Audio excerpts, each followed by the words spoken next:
Hello everyone, Rahul Sharma this side from Equity 99.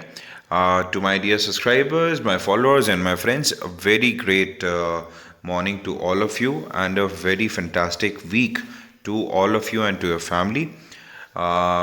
This week we also had Ganesh Chaturthi, so I wish all the viewers a very great Ganesh Chaturthi to all of you and to your family.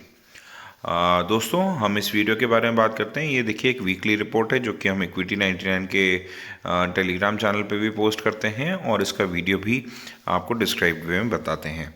सो जो नए लोग हमारे साथ जुड़े हैं YouTube पे वो please जान लें कि इक्विटी 99 टेलीग्राम पे भी अवेलेबल है और वहाँ पे हम लोग आपको बहुत ही अच्छे लाइव मार्केट एनालिसिस और ट्रेडिंग आइडियाज़ और as well as long term के हिसाब से इन्वेस्टिंग आइडियाज़ भी आपको देते हैं।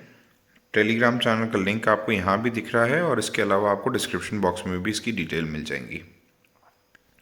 बात करते हैं इस वीडियो सीरीज़ के बारे में। तो देखिए इस वीडियो में सबसे पहले हम लेते हैं कैश और निफ्टी कैश और बैंक निफ्टी के लेवल्स के बारे में जान लेते हैं। तो दोस्तों सबसे पहले इस आने वाले हफ्ते में 11,310 का जो लेवल है निफ्टी के लिए वो एक नियरेस्ट सपोर्ट पॉइंट है। अगर निफ्टी इस लेवल को तोड़ती है तो नीचे की तरफ 11,255 से लेके 11,210 के लेवल्स तक आपको जाती हुई दिखेगी। और अपर साइड में बात करें ऊपर की तरफ तो 11,460 पहला रेजिस्टेंस पॉइंट है या हर्डल जोन कह सकते हैं। सो उसके क्रॉसओवर होने के बाद में क्लोजिंग बेसिस पे अगर निफ्टी आपको यहाँ से दिखती है 11,460 के ऊपर तो हमें लगता है कि 11,530 से लेके 11,600 के लेवल्स आपको निफ्टी में आते हुए दिखेंगे इसी हफ्ते के अंदर।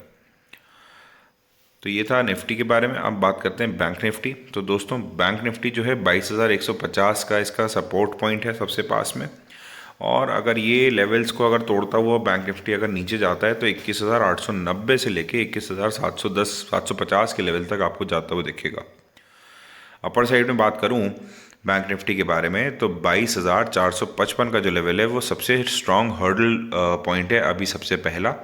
अगर ये क्लोजिंग बेसिस पे अगर इसको तोड़ता है और अगर स्टे करता है तो बैंक निफ्टी में 22,725 से लेके 22,900 के लेवल्स आपको इसी हफ्ते में आते हुए दिखेंगे बैंक निफ्टी में।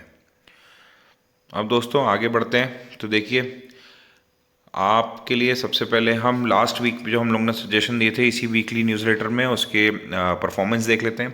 तो देखिए हेरिटेज फूड हमने 329.25 में आपको बताया था जो कि 379.95 का इसी हफ्ते में आपको लास्ट हफ्ते में आपको दिखा, जिसमें करीबन 15% का रिटर्न हमें मिला। कोटले पाल्टेल में हमें 171.80 पे रेकमेंड किया था जो कि 185 का हाई बना के आया, करीबन 7.68% का अप्रिसिएशन मिला। पॉली कैब्स में हमने बताया था 876 से 918 की ऊंचाई छू के आया, करीबन 5% का यहाँ पे भी आपको रिटर्न मिला। चौथा स्टॉक हमने बजाज इलेक्ट्रिक बताया था। तो दोस्तों बजाज इलेक्ट्रिक हमने 468.20 पे दिया था जिसने तकरीबन 491.70 का हाई बनाया, करीबन 5% का रिटर्न यहाँ पे भी हम लोग ने दर्ज किया। ऐसे ही अब बात करते हैं आने वाले इस हफ्ते के उन इम्पॉर्टेंट स्टॉक्स के बारे में जिस पे आपको फोकस करना है इन्वेस्टमेंट के लिए। तो दोस्तों सबसे पहले ले रहे हैं पेज इंडस्ट्री। पेज इंडस्ट्री की लास्ट क्लोजिंग मिली है 20,304 पे। अब दोस्तों स्टॉक जो है वो चार्ट पे तो बहुत बढ़िया लग रहा है और थोड़ा सा एक्सपेंसिव स्टॉक है, बट देखो इसको किसी भी डिप्स के पास में आपको इसकी ख़रीदारी बनानी है। मतलब जैसे ही स्टॉक में आपको हल्की गिरावट देखे वो करीबन 19,800 से लेके 20,250 के बीच में वहाँ पे पोजीशन बना लें आप अपनी। स्टॉप लॉस रखेंगे आप 19,350 का, और अपर साइड में हमें एक्सपेक्टेशन है 21,180 से लेके 21,750 और 22,000 तक के लेवल्स तक ये जाता हुआ दिखेगा पेज इंडस्ट्री अगले 10 से 15 दिनों के अंदर। बात करते हैं दूसरे स्टॉक सिम्फनी। तो सिम्फनी दोस्तों ये कंज्यूमर गुड्स में है ये कंपनी। अब ये सिम्फनी का जो स्टॉक है वो चार्ट पे बहुत ही अच्छा नज़र आ रहा है हमें। 890 से लेके 870 की गिरावट पे आपको इसको ख़रीदना है और 850 का आपको इसको स्टॉप लॉस रखना होगा।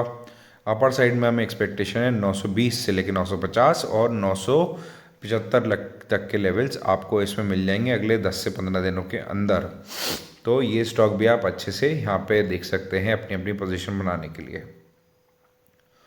बात करते हैं तीसरे स्टॉक के बारे में। तो तीसरा स्टॉक है दीपक फर्टिलाइज़र। फर्टिलाइज़र सेक्टर की कंपनी है दोस्तों। ये स्टॉक जो है वो चार्ट से बहुत ही सुपर्ब हमें दिख रहा है। पोजिशनल ट्रेडर्स जो हैं वो 160 और 162 के बीच में अपनी पोजीशन बनाएं।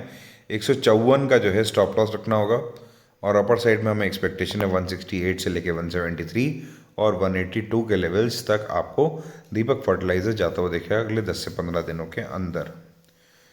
चौथा स्टॉक कोचिन शिपयार्ड। तो दोस्तों इसकी लास्ट क्लोजिंग मिली है 359.80 पे, तकरीबन 360 के आसपास। इसको भी पोजिशनल ट्रेडर्स जो हैं वो 358 से लेकर 355 के बीच में अपनी पोजीशन बनाएं और स्टॉप लॉस रखें 344 का। अपर साइड में हमें एक्सपेक्टेशन है 371, 380 और 385 के लेवल्स को छूता हुआ दिखेगा आपको अगले 10 से 15 दिनों के अंदर। दोस्तों ये हमारी कंपनी का डिस्क्लोजर और डिस्क्लेमर है, आप इसको चाहें तो डिटेल में पढ़ सकते हैं आराम से बाद में। दोस्तों ये था पूरा वीडियो वीकली रिपोर्ट का, जो कि आपको टेलीग्राम चैनल पे भी पूरी PDF इसकी मिल जाएगी। इसके अलावा हमने क्वेरी एंड सोल्यूशन बॉक्स भी वहाँ पे पोस्ट करा हुआ है, उसको भी पढ़ सकते हैं। बहुत सारे आपके हो सकता है आपके भी कोई से स्टॉक उसमें से इन्वेस्टेड हों तो उसकी आपको जानकारी वहाँ पे मिल जाएगी। Thank you so much. This was Rahul Sharma from Equity 99. Stay connected on Telegram. Stay connected with us. We will definitely going to have a really good return party and आपको बहुत ही बेहतरीन स्टॉक आइडियाज़ हम लोग आपको ऐसे ही देते रहेंगे। आप प्लीज़ वहाँ फॉलो करें। इंस्ट्रक्शंस को फॉलो करना बहुत ज़रूरी है। जो स्टॉप लॉस दें शॉर्ट टर्म के लिए आप उसको बिल्कुल फॉलो करें। अगर नीचे जाता भी है स्टॉक तो कोई दिक्कत नहीं, आप वहाँ पे अपना लॉस बुक करें, हम वहाँ पे फ्रेश ट्रेड लेंगे और फ्रेश ट्रेड से हम आगे वहाँ पे बढ़ेंगे। ताकि देखिए मार्केट वॉलेटाइल है, हम नहीं चाहते कि आप किसी भी स्टॉक में अपर साइड में फंस जाएं और उसके बाद में लोअर साइड तक आप उसको बेचते हैं कि नौबत आ जाए आप लोग की और आप जो शॉर्ट टर्म का इन्वेस्टमेंट है उसको लॉन्ग टर्म में चेंज कर दें।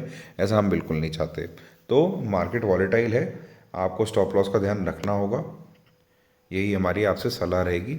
अपर साइड में प्रॉफिट बुक करने की कोशिश करें, बाइंग ऑन डिप्स की स्ट्रैटेजी बना के रखें।